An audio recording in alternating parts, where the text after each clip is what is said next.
Nah, Indonesia itu paling rata-rata di dunia gitu, paling kita itu bukan dia, Indonesia itu negara penghasil tembakau kadang-kadang nomor 5 atau kadang-kadang nomor 6. Fluktuatif ya? Ya, pokoknya gitu. Nah, kayak turun karena memang petani kan temannya Tuhan. Jadi ketika dia bercocok tanam pasti dia akan sangat bergantung dengan Tuhan. Nah, yang jadi penting itu begini, ketika produktivitas kita nggak tinggi, kebutuhan tembakau dalam negeri besar, ini harusnya ini ada semacam apa ya, celah untuk bagaimana bisa meningkatkan insentif petani. Terserah mau intensifikasi atau ekstensifikasi. Karena apa? Kalau misalnya kita sebut saja misalnya produksi rokok kita di angka 330 miliar batang, atau kita pakai 300 saja gitu ya. Membuat regulasi gitu supaya industri tembakau ini ya, ambiar, bahasa Jawanya ambiar gitu kan. Sehingga rungkat. Dengan demikian, dengan demikian pendapatan negara kita nih berkurang dari situ. Sebetulnya ini peluang besar, potensinya gede gitu, ya kan. Nah, Menteri Keuangan kala itu Sri Mulyani intervensi, intervensi.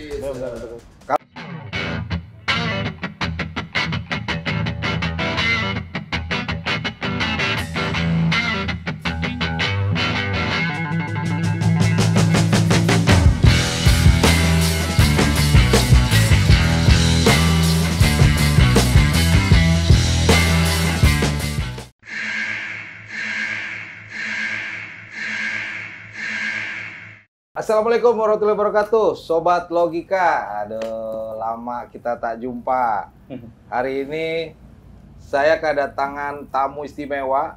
Beliau adalah seorang pemerhati industri hasil tembakau, ya kan? Ekosistem, bro. Oh, ekosistem ya? Ya, ekosistem hasil tembakau. Itu ekosistem Pak Eko? tembakau Indonesia. Pak Eko Gitu. masuk Pak Eko gitu. Iya. Jadi keseluruhan kalau ekosistem. Oke, baik. Beliau langsung protes. Jadi tidak hanya industri hasil tembakau, tapi seluruh ekosistem. Yeah. Apa itu ekosistem nanti biar Doi yang jelasin. Tapi gini, Sobat Logika, ngomong-ngomong soal tembakau, saya balik lagi untuk jadi host untuk nemenin kawan kita satu ini karena sejarahnya panjang. Kenapa panjang? Karena Doi ini dulu adalah role model saya. Wih, ngeri. Bos saya, ya dulu saya sempat jadi salah satu konsultan untuk salah satu organisasi terkait pertembakauan lah. Gak usah disebut namanya, sebutlah si Fulan, ya kan, organisasinya gitu kan. Nah, Doi lah yang ada di situ. Doi ini dulu salah satu pengurus teras di organisasi itu dan tinggalnya di Temanggung. Jadi kalau nemuin Doi ini agak susah, kecuali kalau lagi di Jakarta. Nah, kebetulan Doi lagi di Jakarta nih, Sobat Logika. Dan saya akhirnya harus turun gunung lagi jadi host. Ngomongin soal tembakau, pasti teman-teman Sobat Logika nih masih ingat, pasti ingat. Ingat. Ternyata terakhir kemarin yang viral itu adalah saat Menkyu baru Purbaya Yudi Sadewa. Itu pas Dewa, fenomenal banget katanya fenomenal gitu. Tapi apa yang fenomenal coba kita dengerin kemarin di konten kita sebelumnya nih, bro. Gue belum kenalin lo, sorry. Sobat Logika, beliau biasa gue panggil Mas Nanto, nama lengkapnya Hananto Sadewa. Hananto Wibisono. Wibisono Sadewa. Iya. Hananto Wibisono. Namanya udah kayak wayang, makanya orangnya mirip wayang, ya kan? Iya. Dalang apa wayang nih? Dalang. Oke. Jadi Sobat Logika, tadi dulu. Oke, Sobat Logika, kita siapin kopi dulu buat teman kita. Petani tembakau, pemerhati tembakau dari Temanggung. Ini sesajinya. Saji. Terima kasih. Kopi. Karena kita biasanya nama obrolan kita di sini adalah ngopi, ngobrol perkembangan Indonesia. Keren. Oh, itu dia. karena lu bagian dari Indonesia ya bro. Temanggung masih Indonesia dong. Masih. Jadi belum kita iya masih ngopi, belum ngeteh. Belum. Ya. Oke, sobat logika. Jadi karena kita udah kedatangan Mas Hananto, seorang pemerhati ekosistem tembakau, pertembakauan nasional, kita ngomongin soal Purbaya. Kenapa Purbaya? Karena kemarin viral soal Pak Purbaya berusaha untuk membenahi ekosistem pertembakauan dengan cara adalah merangi rokok ilegal, peredaran rokok ilegal. Satu, yang kedua, lebih fenomenal lagi ketika Pak Purbaya tiba-tiba ngomong cukai rokok turun. Ngeri banget. Sementara kemarin dinaikin. Dia minta cukai rokok turun. Katanya gara-gara cukai rokok banyak pabrik industri rokok yang tutup.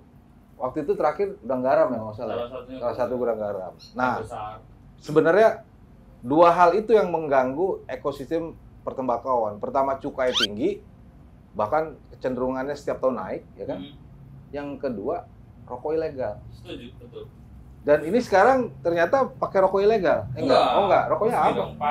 Nanti iklan. Apa-apa. Rokoknya nih, rokok alternatif. Tapi kalau ngerokok nggak sambil ngopi, nggak paten. Boleh. Okay. Kita sambil ngopi dulu. Yeah. Biar santai ngobrolnya. Karena biar bagaimanapun ngobrolin soal tembakau, biasanya dari zaman dulu, perjuangan Indonesia, itu rokok sambil ngopi. Nah, jadi, monggo silakan diseruput. Mari kamera. Kami seruput dulu ya, Sobat Logika. Biar agak woles. Kopinya memang mantap, ya kan? Kopi Logika. Logika keren. Iya, kalau Sobat Logika pengen berpikir secara logika, jangan sampai telat untuk ngopi di Kopi Logika. Kopi Logika. Teman-teman Tobacco Nation, Kopi Logika nih kopinya. Oke. Makasih atas promosinya, ya kan? Padahal gua nggak bayar. Oke. Sobat Logika, Purbaya, orang yang sekarang jadi fenomenal di jagat raya ini kan, jagat Nusantara. Orangnya tegas, kan. Kadang bercanda tapi tegas ya kan. Iya. Terus dia tuh sikatin tempat-tempat, lembaga-lembaga yang udah dibidik sejak lama dan orang udah tahu itu tempat-tempat yang ada mafianya, yang ada korupsinya, terindikasi ada mafianya, penyimpangannya. Iya. Nah, ternyata masuklah ini di pertembakauan. Nah, gua kan penasaran. Iya. Makanya pas lu datang sini, langsung gua mau tembak nih. Oh, siap. Lu kan udah terkenal banget nih, Bro. Aku mau hindar kok. Ini juga ada si tokoh tembakau yang nggak mau ngomong nih, namanya Bowo. Ya. Yeah. Bowo nggak mau ngomong soal tembakau. Ini teman yang sudah jadi Bowo. Kalau presiden kita masih Iya. Dia udah Bowo. Nah, gue mau nanya lu, Bro. Ya. Soal tembakau yang pernah gue geluti, ya kan, dulu 2012 sebelum ada PP 109, ya kan. Dulu masih setelah undang-undang, bukan, dulu masih RUU, ya kan. RPP. Terus pas lu bayar gua, keluarlah PP, ya kan? Bener dong, lu harus ngaku. Aku nggak bayar, teman-temanku yang bayar dia. Keluarlah PP, ya kan? Sini dulu lah, sombong kali bawa. Iya, tahu mumpung ada ini petani yang ngaku petani tapi nggak punya lahan, ya kan? Oke, mumpung ada lu, Bro. Ngomongin Purbaya itu kan sepak terjangnya luar biasa. Ternyata industri rokok kena juga, ya kan? Pabrik rokok ilegal disikat. Cukai, walaupun ternyata nggak berhasil, guys. Purbaya pengen cukai diturunin, tapi banyak yang nggak setuju. Yang ngomongin nggak setuju ntar dulu ya. Akhirnya cukainya tetap cuma nggak naik, ya kan? Di 2026 konon katanya nggak akan dinaikkan. Menurut gua itu sih bagus-bagus saja. Tapi nggak tahu menurut Bowo. Nggak tahu juga menurut teman-teman Bowo yang aktivis kesehatan, ya kan? Tapi gue nggak mau ngomongin itu. Gue ngomongin yang lebih enak aja kan, karena gue merokok, ya kan? Menurut lu bagaimana, Bro? Sebagai lu bukan pemerhati, lu kan praktisi sebenarnya. Pemerhati lah. Nggak dong. Oh, praktisi ya? Praktisi dong. Lu Kenapa? bergelut di bidang rokok lama, men. Oke. Lu bisa dibilang petani tembakau, walaupun lahan tembakonya kalau nggak salah cuma 12 meter nggak salah ya. 12 meter ya. Gimana menurut lu? Masa iya tembakau akhirnya jadi bidikannya Purbaya? Kenapa? Ya kalau ngomongin Mas Menteri gitu ya. Mas biar Menteri, agak oh iya. akrab. Kang Ya, Purbaya karena orang Bogor. ya boleh ya kita pakai boleh dong. biar lebih akrab gitu, pura-puranya kita kenal gitu. Tapi begini, kehadiran jadi kayak apa yang langkah yang diambil Mas Pur, saya kira itu memberi angin baik meskipun gitu ya. Meskipunnya panjang dulu sama si koma, meskipunnya aku taruh gitu ya. Angin baik itu karena hampir ya seperti kita bareng gitu ya. Saya kira dasar WhatsApp lebih lah gitu ya. Iya, 2012. Juga selalu naik dulu kenaikan tarif cukai itu pasti ukurannya inflasinya berapa, ya, pertumbuhan ekonominya berapa gitu. Tapi lalu kemudian jadi aneh karena pedoman yang orang umum kayak kami di kampung gitu memahami, oh kalau naikin hitung-hitungan pita cukai mesti parameter ukurnya adalah pertumbuhan ekonomi sama inflasi gitu ya. Sama termasuk yang daya beli itu bukan? Belum. Oh, belum. Enggak. Tapi seperti halnya yang diketahui banyak orang, kita pernah ya COVID 2 tahun tuh. Nah itu juga padahal kondisi ekonomi kita orang pada tahu inflasinya seperti apa, pertumbuhan ekonominya seperti apa gitu. Tapi kenaikannya tetap 10%. Bayangin tuh. Jadi sebetulnya kalau kita bicara bahaya, ada teman kita yang lihat saya pakai istilah bahaya laten tembakau itu sebetulnya kenaikan cukai yang eksesif, tidak mempertimbangkan realitas publik yang ada gitu. Makanya kemudian kehadiran Mas Pur, Mas Purbaya itu memberikan angin baik sementara gitu. Meskipun sebetulnya kami berharap Mas Menteri ini harusnya tidak mendengarkan sekelompok pabrikan saja. Oh, bener banget. Mereka kan ini kelompok pabrikan gede.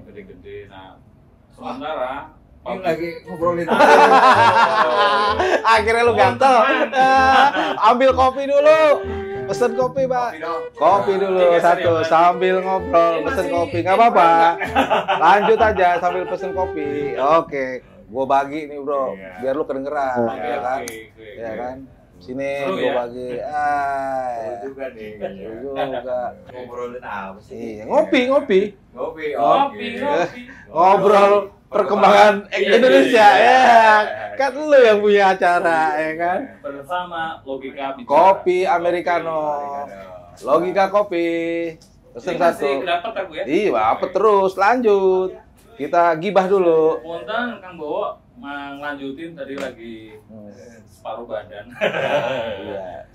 Meskipun gitu ya, makanya saya bilang, oh ini angin segar, iya. Meskipun alangkah baiknya Mas Menteri ini menyapa keseluruhan, karena kalau kita berhitung sektor tembakau ini banyak pihak ya. Kalau kita bicara ekosistem itu dari hulu sampai hilir, dari on farm sampai end user, termasuk Anda Bowo. Bowo, end user. Gua kagak lah.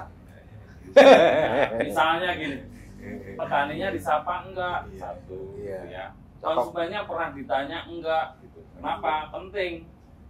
Kalau petaninya nggak ditanya, misalnya begini, hari ini animo petani kita untuk menanam tembakau turun, hampir rata-rata untuk di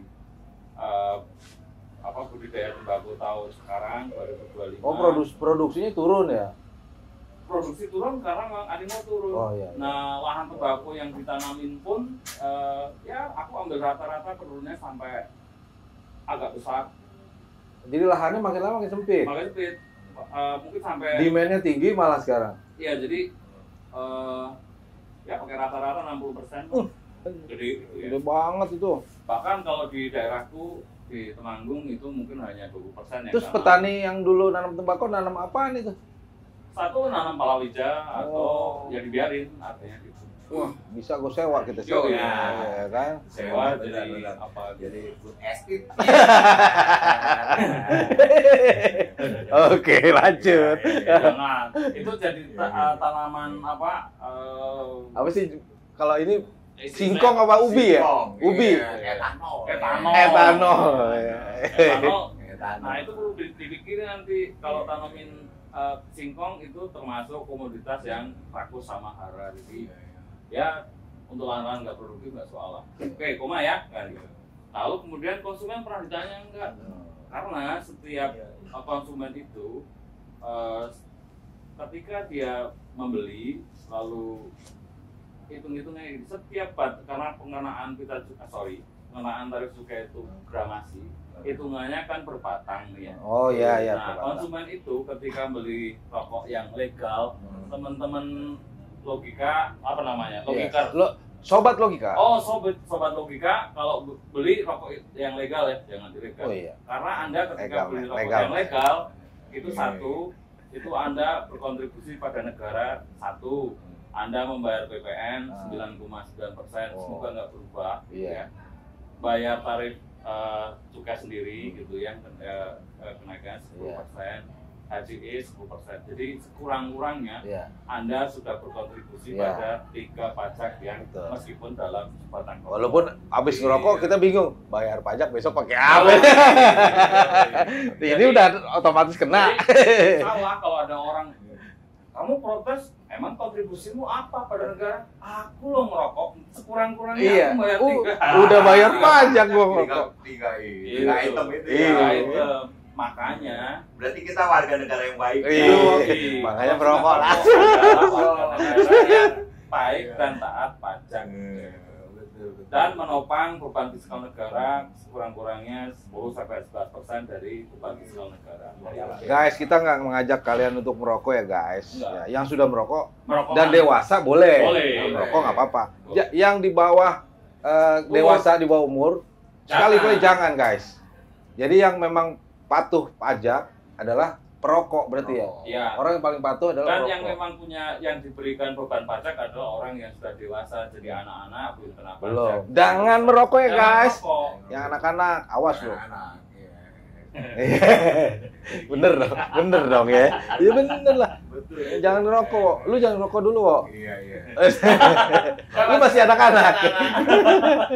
17 tahun ya. Oke, jadi konsumen. Bowo udah beli rokok karena sudah jadi Bowo. Oh iya. Pak Presiden nggak usah karena belum jadi Bowo. Karena dia masih pra. Kalau saya sudah jadi Bowo. Oke, lanjut konsumen. Terus abis itu apa lagi? Teman-teman buruh. Yang buruh. Oh iya benar. Terus teman-teman di sektor pabrikan menengah ke bawah. Kopi masuk. Kopi. Logika kopi. Iya. Kopi nih. Kayaknya aku dibayar ya. Selalu nge-branding. Kalau kita merokok tidak ngopi seperti makan sayur asem tanpa garam. Oh iya. Sayur asem nggak ada melinjo. Sayur asem tanpa garam jadinya sayur asin dong. Sayur hambar. Nggak pakai garam. Cocok. Nah terus teman-teman di pelaku ini kalau pabrikan kan ada menengah kecil gitu ya. Dia juga belum tersapa dengan baik. Jadi kalau datanya sih kira-kira ada 700-an pabrik, mungkin sekarang lebih gitu. Nah kalau hanya yang kemarin yang menghadap itu hanya beberapa pabrikan, saya kira mungkin stuck lah di. Oh awalnya emang ada yang menghadap ke Mas Pur? Ada. Oh ada. Gue pikir doi memang dapat bisikan gitu. Oh enggak, karena ada yang menghadap gitu. Lalu ada yang berkeluh ya.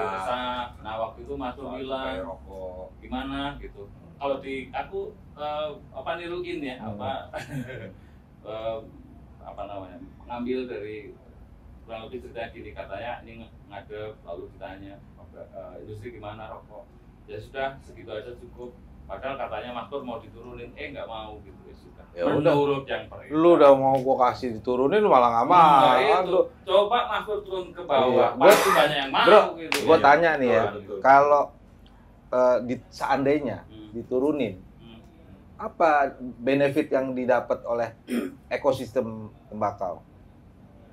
Nah gini, jadi kalau kita ngomongin rokok itu pasti akan sangat bergantung dengan kemampuan daya beli masyarakat. Dia itu rantainya panjang ya? Panjang. Nah, ukuran paling gampang begini, ketika daya beli masyarakat belum membaik, itu pasti dia akan mencari yang dia mampu. Jadi kalau ada orang-orang yang mengatakan, oh bahwa ini mementingkan rokoknya ketimbang beli telurnya, enggak. Sepuas-puasnya orang tua tetap mesti mikir kok. Jadi dia masih punya patron, mesti belanjain berapa dia harus beli rokok. Jadi kalau hitung-hitungan hari ini, kalau harga rokok itu, kalau ada rokok yang dijual di bawah 20.000, itu pasti banyak orang masih mampu beli. Tapi 20 sampai 30 itu mikir, yaitu 30 ke atas mikir banget. Jadi ini kayak mudah-mudahan nih kita nih jadi orang ke kretek. Oh iya, harganya lebih murah. Saya makanya downgrade. Kalau enggak ya di rumah aku mending sendiri. Karena ilegal berarti. Enggak, kearifan lokal. Tengwe itu ada cukainya juga ya? Enggak, tengwe enggak. Enggak ada cukai, wah ilegal berarti. Karena aku panen sendiri. Panen sendiri. Panen sendiri. Kalau yang dijual di toko-toko yang tis itu ada. Gitu. Ini kan punya lahan 12 meter. Jadi linting sendiri. Makanya tingwe, linting dewe. Panen dewe. Jadi aku nutek sendiri. Iya. Panen sendiri. Yakin sendiri. Iya, ngerajang sendiri. Ngerokok sendiri. Linting sendiri, ngerokok sendiri. Selalu dah. Tapi gue yakin kita ini adalah orang tua yang baik ya, masih baik. Kenapa? Karena ngerokok kita tanggung jawab, bener nggak? Iya. Tetap kebutuhan utama buat keluarga harus dipenuhi dulu dong. Jangan kira prioritasin beli rokok ya kan. Sementara telur nggak ada, beras nggak ada, ya kan? Oh nggak usah khawatir bro, ya kan? Kalau di NU itu tradisi tahlilan selalu ada rokok. Makanya rajin-rajin sembahyang. Kalau sekali dayung buat 3 pulau terlampaui kepala. Makanya gini undang-undang yang langsung bermanfaat pada rakyat itu undang-undang kenduri, karena ketika dia datang dia dapat. Iya. Pasti ada ya. Di Temanggung masih ada. Pengajian, kan dapat rokok. Lu bercanda mulu, gue mau ngomongin soal Mas Pur.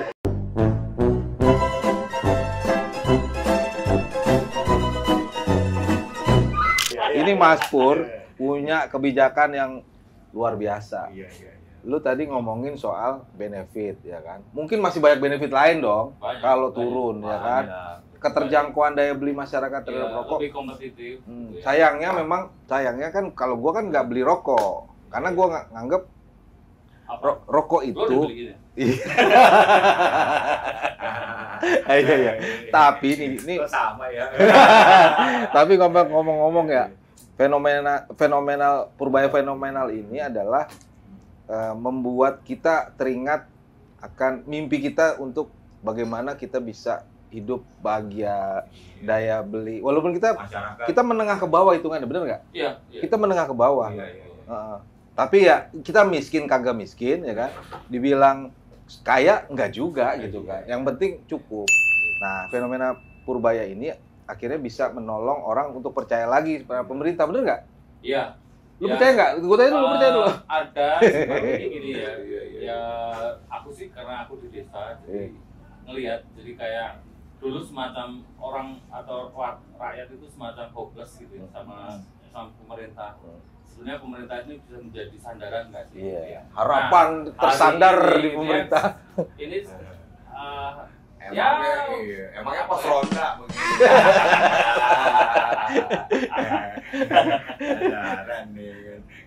Ya sebenarnya rakyat itu kayak mendapat keberpihakan. Iya, harapan lah. Cocok. Bisa ada cahaya sedikit terang, ya kan?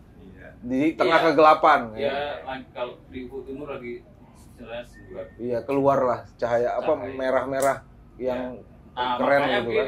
Makanya begini harapannya ini konsisten ke depan, bukan kan dulu pernah tuh.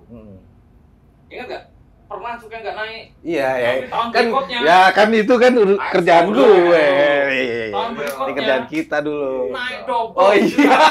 Iya. Wah, gila. Tapi kan itu kan awalnya kita bahagia banget. Yo, Kenaikan ditunda, ya kan? Kenaikan ditunda.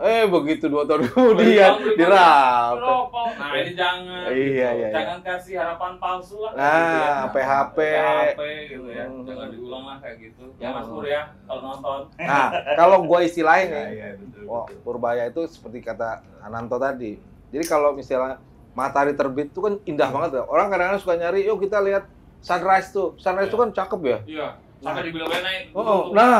Nah, kayaknya Purbaya ya, itu bisa membuat keindahan sunrise itu benar-benar indah di mata warga Indonesia, plus harapannya muncul.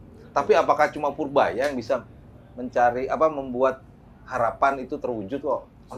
Sepertinya begitu ya. Iya, oke. Aku serius nih. Jadi Pak Purbaya ini salah satu, mungkin ya satu-satunya menteri di kabinetnya Pak Prabowo yang mampu menerjemahkan pemikirannya Pak Prabowo. Kalau kita lihat backgroundnya Pak Prabowo itu kan dia pernah menjabat sebagai ketua HKTI ya. Oh iya betul. Kerukunan tani. Jadi keberpihakannya terhadap petani itu sudah sangat jelas. Nah Pak Prabowo ini misinya adalah mensejahterakan petani, nelayan dan segala macam. Satu diantaranya kan dia bangun tuh desa nelayan. Soal petani ya kan dia istilahnya kalau dalam bahasa Jawa tuh nabok nyili tangan. Nah Pak Purbaya ini yang mengeksekusi gitu. Jadi kan melihat kondisi sekarang para petani tembakau semakin tidak berdaya karena kenaikan cukai. Bayangkan tuh perusahaan-perusahaan besar ya seperti Gudang Garam, Jarum Super sudah mengurangi pabriknya, gitu, mengurangi HMS juga ya? ya. HMS juga? Oh, ada juga ya? Jadi semua perusahaan berarti ya? Semua perusahaan besar. Yang terbaca sih ada, tapi diakui apa enggak tahu. Oh iya. Nah, ini kalau saya melihat ya dengan tidak dinaikkan cukai tembakau di tahun depan itu adalah menerjemahkan pemikirannya Pak Prabowo gitu, supaya ada stimulan nih para petani tembakau hidup kembali kan gitu.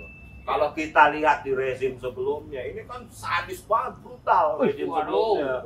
Kayak Jokowi ini ya kan, kita tahu Menteri Keuangannya sangat neoliberal, Mulyani gitu, menaikkan cukai ugal-ugalan ya kan. Kita tahu ini agenda siapa? Bloomberg. Waduh. Bloomberg kenapa anti rokok karena dia fokus di perusahaan medis ya kan, segala macam. Nah, itulah kita nggak heran kemarin si Joko Plak ini dikasih jabatan baru ya kan di Bloomberg ya.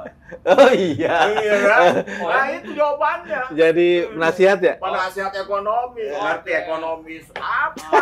Ya kan? Bikin program kereta cepat aja ngewarisin utang, IKN juga ngewarisin utang. Ini bahaya ini. Pak Prabowo ini sedang membersihkan pekerjaan rumah yang begitu besar gitu, legacy buruknya Jokowi ini salah satunya ya kan. Jokowi tidak memperhatikan para petani gitu kan. Pak Prabowo sekarang membuat program-program yang nyata gitu untuk petani. Satu diantaranya petani tembakau gitu kan.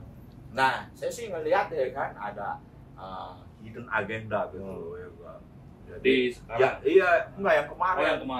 Kemudian dibaca sama Pak Prabowo. Oh, ini lo main mata lo sama Bloomberg ya kan gitu ya kan. Baru tahu nih. Makanya kita nggak heran Jokowi dikasih pekerjaan baru di saat dia menganggur ya dari Bloomberg ya kan. Ya itu jawabannya. Karena selama 10 tahun pemerintahannya ya kan menjalankan agendanya Bloomberg. Nah, gue balik lagi nih ke Hananto. Nah, kan masih ingat nggak soal larangan iklan rokok? Oh iya. Itu juga salah satunya kan. Bikin media. Enggak kalah. Tapi kan yang cuan kita. Kita kan kayak dokter, semakin banyak masalah ya kan, semakin banyak peluang.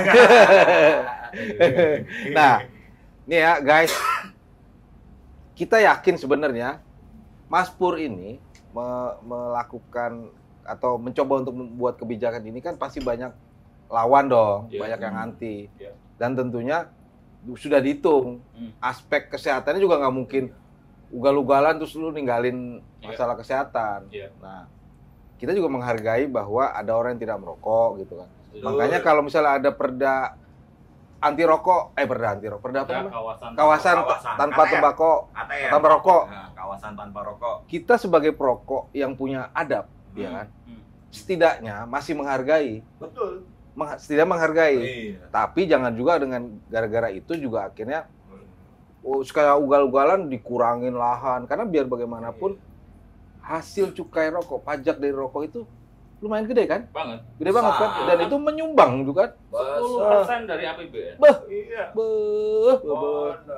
Banyak banget itu 10% ya? Banyak dong. Berapa dong? Kalau dirupiahin berapa tuh? Itu kayaknya kalau buat beli kerupuk banyak. Pokoknya dijejerin dari Sabang sampai Merauke.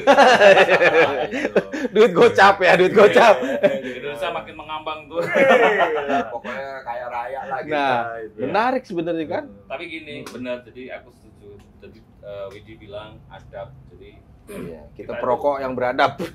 Ya setuju. Kita memang perokok itu sebetulnya beradab. Nah, kalau bikin aturan sebaiknya adab itu disesuaikan dengan adab di mana kita. Betul. Di mana daerah itu kan benar. Nah, itu adab kan gitu. Misalnya kayak Pakat gua. Cocok loh sama gua bener, Bro. Misalnya kita bicara tentang tadi Bowo bilang bahwa negara kita negara agraris gitu ya.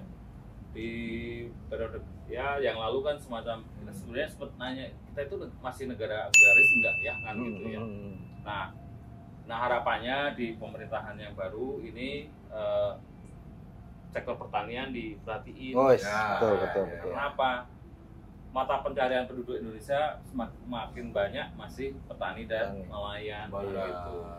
Nah kalau kita bicara petani kita ngomongin soal tembakau, karakter lagi ngomongin tembakau. Tembakau Indonesia itu produktivitasnya masih belum sebaik negara-negara lain. Bahkan kita sama Zimbabwe aja kalah. Ya. Aku sebenarnya Zimbabwe. Pokoknya itulah. Zimbabwe. Ya itu. Kita kalah. Produksinya kalah. Kalah. Jadi lebih banyak mereka yang produksi. Lebih banyak mereka kan gitu. Nah, Indonesia itu paling rata-rata di dunia gitu, paling kita itu bukan Indonesia itu negara penghasil tembakau kadang-kadang nomor 5 atau kadang-kadang nomor 6. Fluktuatif ya. Pokoknya gitu. Naik turun karena memang petani kan temannya Tuhan. Jadi ketika dia bercocok tanam pasti dia akan sangat bergantung dengan cuaca. Nah, yang jadi penting itu begini, ketika produktivitas kita nggak tinggi, kebutuhan tembakau dalam negeri besar. Ini harusnya ada semacam celah untuk bagaimana bisa meningkatkan insentif petani. Terserah mau intensifikasi atau ekstensifikasi kan gitu. Karena apa? Kalau misalnya kita sebut saja misalnya produksi rokok kita di angka 330 miliar batang atau kita pakai 300 saja gitu ya. Karena kadang-kadang lebih, kadang-kadang. Kalau produksi rokok kita 300 miliar batang, asumsinya misalnya, ini biar gampang hitung aja ya, sobat logika gitu. Itu satu batang misalnya ekuivalen dengan 1 gram tembakau. Maka kebutuhannya kalau mau harus bikin 300 miliar batang, kita butuh 300.000 ton. Indonesia baru bisa menghasilkan maksimal, karena rata-rata per hektar itu 0,7 ton, itu di angka 140 sampai 160.000 ton. Setengahnya. Palingnya masih ya. Nah itu tinggal good governance-nya aja, misalnya itu bisa melihat ceruk itu bisa menjadi potensi untuk meningkatkan insentif ya kan, nilai tambah kan gitu. Jadi kalau ukuran keberhasilan di pertanian kan NTP bro. Betul. Nilai apa? Nilai tambah petani sebenarnya. Jadi bukan ya pokoknya NTP-nya naik berarti sektor pertanian membaik. Kalau NTP-nya rendah berarti nah ini pertanyaannya menterinya petani mestinya sesekali juga nengokin. Iya, turun lah disapa gitu. Anaknya disapa, jangan dibiarin. Iya, tapi kenapa ini ya? Kenapa hanya Purbaya kayak kemarin Gue lihat nih bro di tayangan salah satu di YouTube, satu konten YouTube. Purbaya tuh mau gebrak salah satu masalah gitu. Dia nanya dulu sama ininya, sekjennya. Ini bisa nggak gue? Jangan Pak, itu wilayahnya Menko. Nah, tapi kelihatannya Purbaya nih, ya nanti gue ngomong deh sama Menko. Gue ntar ngomong Menko, gue yang benerin. Artinya memang dia mau melakukan sesuatu, ngerinya terbatas dengan jabatannya gitu kan, kewenangannya. Kayak misalnya lu khawatir offset gitu. Soal lahan, itu bukan kewenangan Purbaya men, itu kewenangan Kementerian Pertanian. Iya, karena itu wilayah ada Dirjen Perkebunan namanya. Iya. Nah, apakah hanya Purbaya saja yang mampu menyelamatkan? Katakanlah kita ngomongin soal tembakau, pertembakauan terutama dari hulu sampai hilir. Setuju. Kalau petani dia harus koordinasi sama Menteri Pertanian. Iya. Nah, lu percaya nggak kira-kira Pak Prabowo juga melihat konten-konten Purbaya ya tentunya ya, yang kadang-kadang ada yang ngomong gini, lu jangan ngaco deh, ini kerjaan siapa sih, bukan kerjaan lu ikut-ikutan kayak gitu. Ada juga yang ngomong gitu, dia bilang. Artinya dia nyinggung ada beberapa orang yang agak terganggu. Lu kan Menteri Keuangan, lu nggak ada urusan, ngapain lu ngurusin ini kayak gitu, terganggu. Dianggap udah offset gitu. Offset. Nah, lu sebagai orang yang memahami politik nasional, kira-kira kebutuhan Prabowo khusus untuk pertambakauan ini ada nggak yang harus seperti Purbaya lain? Oke. Minimal khusus permasalahannya Hananton itu. Ini begini ya. Ini kan Pak Prabowo ini tersandra akibat kemarin itu Pilpres, syaratnya adalah presidensial threshold. Harus ada dukungan 20% partai politik. Setelah dia menang itu kan ada rasa ewok-mekewok gitu. Partai ini udah bantu gua, partai itu. Masih itu ya, masih ada itu ya. Sehingga ya kan di kabinetnya itu tidak satu frekuensi dengan dia. Masing-masing menteri itu punya kepentingan terselubung gitu. Pak Prabowo ini seharusnya ya kan ditertibin nih para menteri-menterinya. Karena dia kan sudah jadi presiden, dia decision maker. Kalau bicara dalam konteks petani tembakau, maka diperlukan kerjasama lintas sektoral, lintas departemen, dari Kementerian Pertanian, Kementerian Agraria, ya kan, penyediaan Kementerian Lahan ya benar ya, penyediaan lahan. Ini kan banyak lahan-lahan tidur, lahan terlantar. Alangkah baiknya itu difungsikan sebagai lahan pertanian. Jadi tidak hanya pertanian di sayur mayur, ya kan? Termasuk tembakau juga. Karena gitu. Penghasil. Karena begini ya, kalau saya melihat kita ini punya potensi besar, ya kan, pendapatan negara kita dari industri tembakau. Ya suka nggak suka ya kan, industri tembakau ini penyumbang paling besar untuk pendapatan negara. Gitu. Oleh karena itu kan negara-negara asing melihat, ya kan, kalau ini dibiarkan, potensi bisnisnya berjalan dengan lancar, ekonomi negara begitu kuat dan tangguh, ya kan, mereka nih akan tersaingi, sehingga melalui agen-agennya itulah, ya kan, agen-agennya itulah gitu kan. Maksudnya agen eceran. Tukang kanvas. Mempengaruhi para regulator, stakeholder gitu ya. Membuat regulasi gitu. Supaya industri tembakau ini ambiar, bahasa Jawanya ambiar gitu kan. Sehingga dengan demikian pendapatan negara kita nih berkurang dari situ. Sebetulnya ini peluang besar. Potensinya gede gitu. Ya kan? Nah, Menteri Keuangan kala itu Sri Mulyani diintervensi. Diintervensi. Kalau kayak rokok dinaikin, produksi rokok akhirnya ambiar. Pendapatan negara nggak ada, kan ada yang bilang ya. Ntar alasannya apa? Ini mengganggu kesehatan? Enggak. Namanya kesehatan itu adanya di pikiran kita. Wih, canggih. Iya. Baru nih. Kalau kita mikirnya ruwet segala macam, sakit tuh akan datang dengan sendirinya. Tapi nggak khawatir, ya kan. kalau hati kita gembira, sakit hilang. Iya. Gitu. Orang berpikir orang nggak makan sama orang nggak makan sekarang, sakit ya kan. Iya, sekarang yang nggak merokok aja tuh ya kan, lagi olahraga tiba-tiba mati. Ya. Yeah. Kalau soal mati mah di tangan Gusti Allah kan begitu. Betul. Jangan salahin rokoknya. Kalau ngerokok mati, ya nanti dinyalain lagi. Iya, kalau mati ya nyalain lagi. Ada korek nggak?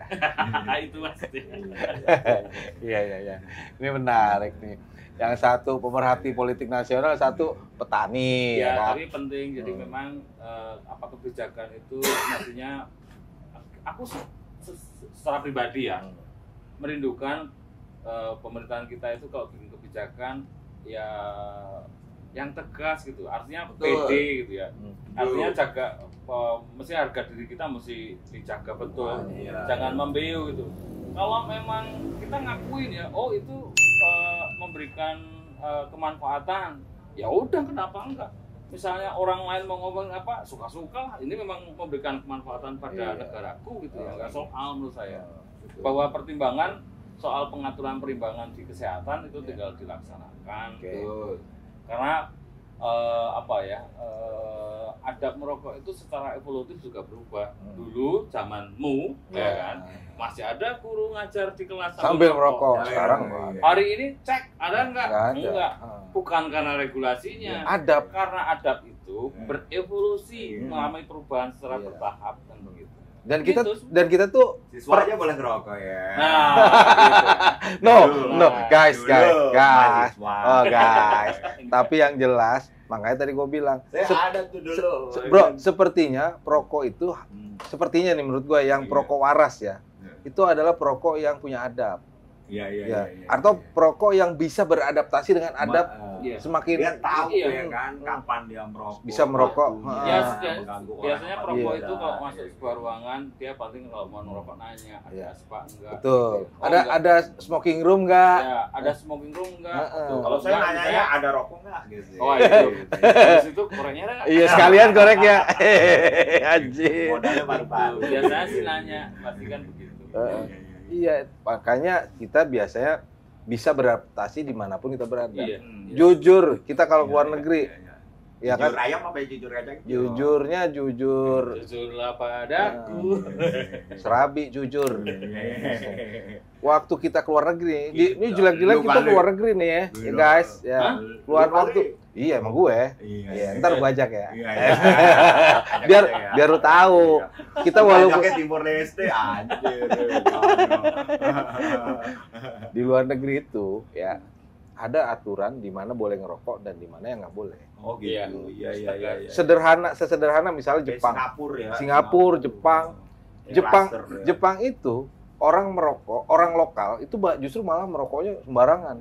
Tapi orang lokal melihat pendatang atau wisatawan dari luar itu saat merokok di tempat yang bukan merokok dia malah melarang walaupun dia merokok. Gue bingung nih di Jepang nih. Jadi di Jepang tuh warga lokal merokok nih. Kita tahu di situ dia merokok artinya boleh. Ternyata itu bukan tempat boleh merokok. Ketika kita ikutan merokok dia melarang. No, forbidden, nggak boleh buat rokok. Tapi kenapa lu ngerokok? Untuk warga sini boleh. Tapi untuk wisatawan nggak boleh. Kita nurut. Di mana yang boleh ngerokok? Biasanya tempat-tempat seperti Family Mart, tempat-tempat yang toko-toko itu dia menyediakan asbak. Asbak yang model itu ada selalu di depannya. Nah, disitulah tempat kita boleh merokok. Dan kita teman-teman warga Indonesia itu karena kita beradaptasi dengan di mana kita berada, ya kita selalu merokok di situ walaupun jauh dari tempat kita menginap. Tapi kita susah-susah untuk datang ke situ sekedar merokok. Artinya kita menghargai regulasi setempat. Sama seperti Singapura. Menghargai adab setempat. Iya. Itulah perokok dari kita. Kalau misalnya ada yang tiba-tiba diangkot, ada orang ngerokok. Gue tahu dia punya adab. Cuman dia lagi stres, gue yakin tuh. Dia ngerokok, dia bingung gitu kan. Ntar buat bayar angkot duit dari mana gitu kali ya. Mungkin. Ini masih ada setengah nih. Satu lagi biar nggak lupa, tadi lupa disampaikan. Nah, kebijakan yang kemarin cukup bertubi-tubi itu ya terasanya di sekarang sekarang salah satunya maraknya rokok ilegal. Oh ya, cocok nih buat closing juga nih buat Pak Purbaya dan Pak Prabowo nih. Karena rokok ilegal tentunya kan belum masuk dalam tataran udah diteliti bahwa ini siapa tahu tembakonya kecemplung got gitu kan, gitu ngeri juga kan. Enggak, memang begini. Ganja gitu. Kecemplung got sih enggak, tapi begini. Tapi takut tipeng dong, Mas ya. Setidak-tidaknya rokok ilegal itu kalau kita bicara faktor resiko potensial lebih besar. Oke, karena tidak melalui proses screening di BPOM. Oh, nah, gitu. Kalau yang legal pasti sudah. Nah, itu saya kira yang lainnya sih kembali ya. Yang sama cukai dong tentunya. Oh ya, pendapatan negara. Kalau kita ngomongin resiko kembali ke masing-masing. Tetapi kalau saya berbicara soal potensi resiko, ya kita kan nggak tahu ya yang kita hisap itu kandungannya apa gitu misalnya. Kecuali kita bikin sendiri. Ya. Kalau kita mengkonsumsi atau kita membeli rokok ilegal, pasti yang saya bisa pastikan adalah itu tidak melalui screening di BPOM. Ya. Gitu. Nah itu saya kira pasti. Ini adalah orang yang asli berkecimpung di ekosistem rokok, guys. Jadi kita nurut aja apa yang dia ngomong, karena kita belum tentu tahu, men. Ya. Oke, itu satu soal tingkat keamanan. Lanjut, apalagi? Kita mesti mengkonsumsi yang aman dong. Oh iya, betul. Sampai habis merokok pusing, duitnya habis soalnya. Udah duitnya habis pusing gitu. Nah, lalu begini. Soal cukai kan gitu. Lagi-lagi kita milih untuk jadi kalau soal cukai itu, Bro. Cukai itu kalau saya pribadi, saya harap sih teman-teman sobat logika juga semoga nanti kita sama gitu ya. Ketika kita memberi barang atau rokok yang berpita cukai yang legal itu, setidaknya kita menghargai kreativitas orang dan kepatuhan orang ketika dalam usaha dia tetap memenuhi kaidah regulasi, aturannya seperti apa. Nah, yang jadi penting lagi, pemerintah sekali-sekali dong kalau bikin aturan yang benar-benar ngelihat realitas publiknya seperti apa gitu. Jangan karena keterpengaruhan sama pihak lain. Jadi ibaratnya ini keluarganya kita nih, yang tahu tentang keluarganya kita ya kita, bukan tetangga kan begitu. Kita mau bikin regulasinya seperti apa, tetangga mau ngomongin terserah mau ngomongin. Contoh kasus misalnya, ketika penyusunan undang-undang kesehatan yang di Omnibus Law kan itu dari sekian undang-undang jadi satu. Nah, ada undang-undang tentang kesehatan yang mengatur soal tembakau dijadiin satu. Tembakau sama nakes saya kira beda ya. Gitu ya. Kami waktu itu sempat protes, meskipun juga nggak didengar kali ya. Dan di awal juga sempat wacananya bahwa tembakau disamakan dengan narkoba. Saya sempat mikir begini, ini Tuhan kayak hukum positif kita masih mengatakan rokok atau tembakau itu makruh. Ini mau diharamkan gitu ya. Jadi kadang-kadang aku ngelihatnya gini, pemerintah ini menjadi Tuhan baru apa ya kan gitu. Nah, karena diawali dengan terbitnya undang-undang yang Omnibus Law itu, artinya tembakau masuk ke situ, pengaturan tembakau, PP-nya juga ujung-ujungnya juga dibikin Omnibus Law. Dan yang PP-nya juga menurut aku sih banyak yang sebetulnya nggak mau nggak implementatif. Misalnya soal pelarangan, bukan hanya pelarangan, kalau udah ngomongin pelarangan iklan, soal pengaturan orang jualan. Orang jualan harus sekurang-kurangnya 200 meter dari sekolah. Nah, ini kan juga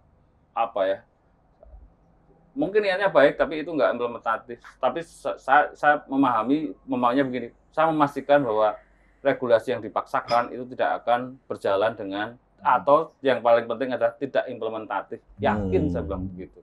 Ya, seperti halnya misalnya, mau diapa-apain, misalnya cukainya mau dinaikin setingginya gitu, studi kasus yang sudah pernah terjadi 10 tahun terakhir paling gampang begitu. Pertanyaannya, memang prevalensi perokok turun? Enggak. Betul. Kalau saya ya lalu kemudian kalau saya sudah nggak mampu beli rokok, pasti saya satu ngelinting. Kalau saya misalnya punya duit sedikit, saya beli rokok yang ilegal karena murah, kan begitu. Nah, DNA kita itu, DNA ngeri ya. Orang petani ngomongin DNA punten gitu ya. Tapi biar dijaga, karena lagi di sini aku ngomong agak tinggi dikit lah. Gitu ya. Iya. Kan gaulnya sama komplek ya kan. DNA kita tidak dibuat dengan untuk diciptakan untuk membeli sesuatu yang ilegal. Tetapi kalau dipaksakan, ya kita ini berarti terpaksa kira ya. Terpaksa. Karena tinggi gitu. Jadi gitu. Ini buat Mas Pur, Oke lah. Lu begini juga bagaimana? Beginilah. Gini. Iya. Tapi kan jangan sampai cuman berhenti di Mas Pur doang dong. Betul. Jadi perubahan itu tidak bisa di tangan satu orang. Betul. Perubahan ya. Pur yang lain. Betul. Perubahan ini tidak bisa diciptakan hanya dengan satu orang. Jadi harus menteri-menterinya Pak Prabowo ini harus bisa menerjemahkan pemikirannya Pak Prabowo untuk meningkatkan kesejahteraan para petani. Karena 10 tahun ini petani tidak berdaya, ya kan? 10 tahun ini justru ya kan akibat regulasi ya yang dipesan oleh agen-agen asing gitu. Satu di antara soal kenaikan cukai tembakau. Dan peluang terbesar dari pendapatan negara ya, penyumbang terbesar dari pendapatan negara, satu di antaranya adalah rokok gitu. Kita sebenarnya kaya raya dong ya. Kaya raya kita. Gitu. Nah, 10 tahun lalu kan diusik nih gitu supaya industri tembakau kita ini nyungsep. Akibatnya apa? Pendapatan negara itu tidak yang harusnya berpeluang besar gitu kan dari cukai tembakau ternyata tidak ada gitu, ya kan. Memang sengaja mau dihancurkan negeri ini gitu. Nah sekarang ini kan Pak Prabowo di era rezimnya Pak Prabowo keberpihakannya sangat jelas. Tetapi tidak hanya Pak Purbaya aja yang mampu, yang harus menerjemahkan pemikiran itu. Harus ada yang lain. Harus ada yang lain, misalnya Kementerian Pertanian, ya kan. Terus kemudian Kementerian Agraria gitu yang menyediakan lahan. Oleh karena itu harus ada kerjasama lintas sektoral, lintas kementerian, lintas lembaga negara gitu ke depan. Jadi program untuk mensejahterakan petani ini tidak hanya sekedar omon-omon gitu. Betul. Nah, ini lebih konkret gitu. Jadi Pak Prabowo harus kumpulkan para menteri-menterinya yang berkorelasi dalam membangun industri pertembakauan atau membangun industri sektor pertanian. Apalagi gitu. Itu kita masuk swasembada pangan ya. Iya, swasembada pangan ya itu. Nah, ini juga kedua ya kan. Pak Prabowo ini harus meniru mantan mertuanya Pak Harto, keberpihakannya terhadap petani sangat jelas. Jadi dulu tuh ya ada program namanya dari desa ke desa di TPRI. Bersama-sama. Kelompok capir. Iya kan? Dari desa ke desa. Jadi untuk mendengar langsung dari petani ya kan. Pak Prabowo harus terjun gitu kan. Mendengar langsung keluh kesahnya para petani, Pak Prabowo atau diundang ke TVRI, men. Gak usah, datang. Pak datang ya, itu siaran itu ada di lokasi ya.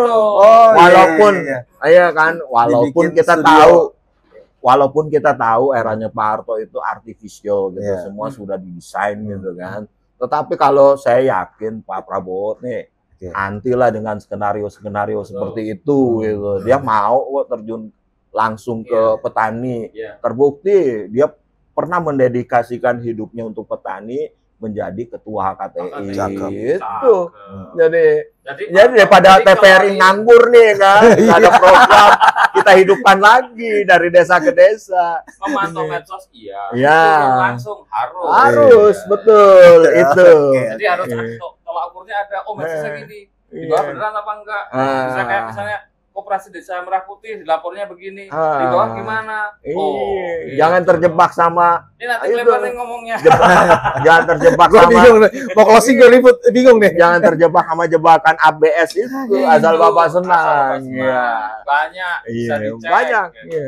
Sebelum penutupan Siap. guys, gua coba menyalakan dulu ya. sebatang rokok. Sebat. Ini rokok apa nih?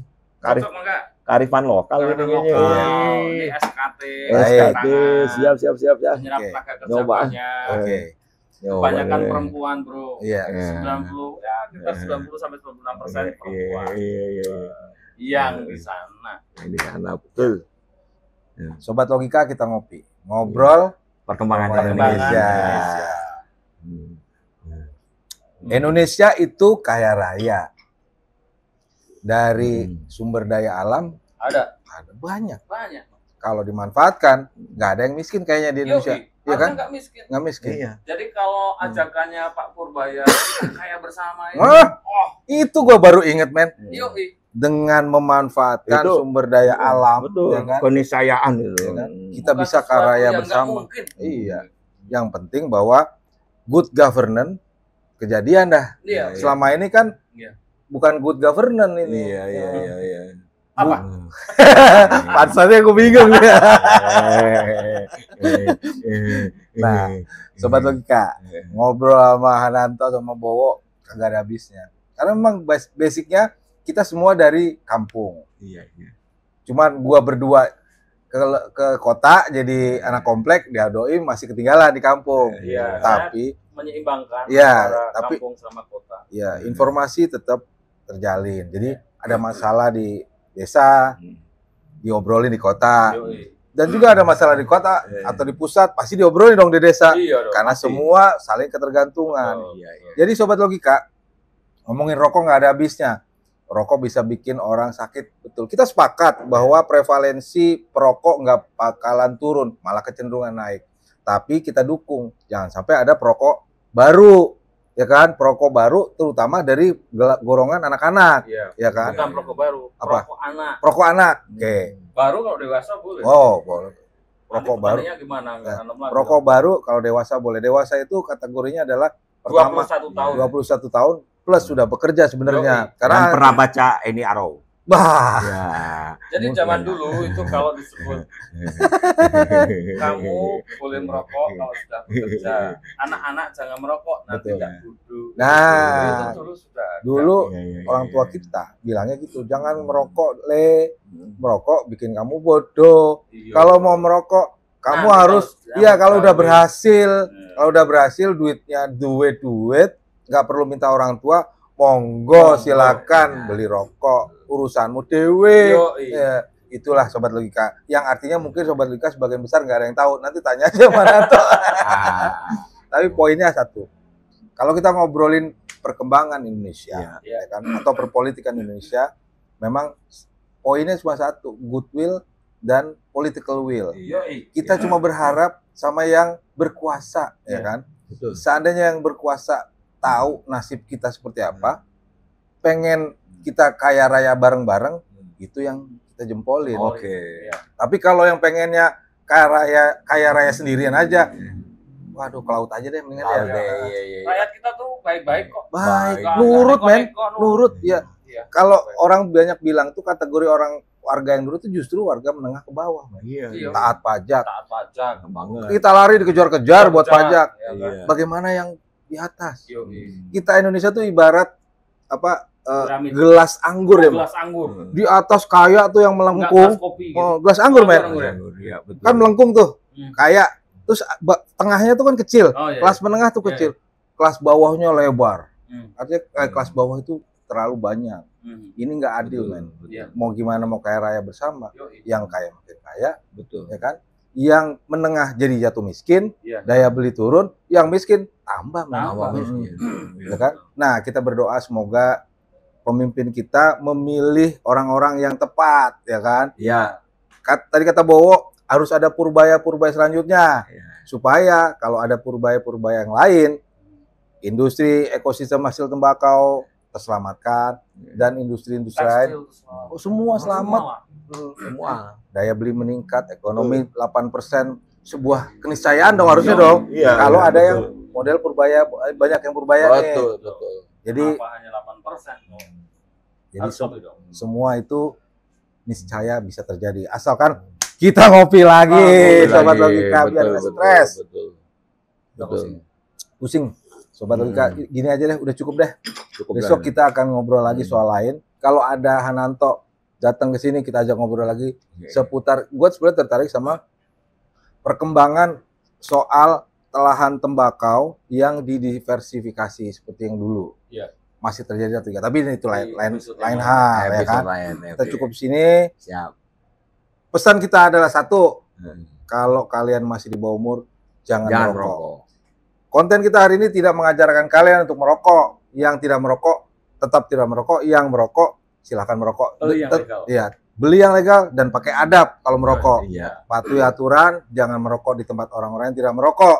Kalau merokok, di tempat yang seharusnya merokok. Betul. Jumpa lagi nanti di episode selanjutnya bersama saya Widhi Grafias, Bowo, dan siapa tahu nanti ada Mas Nanto. Ketemu lagi, siap. Wassalamualaikum warahmatullahi wabarakatuh. Salam sehat.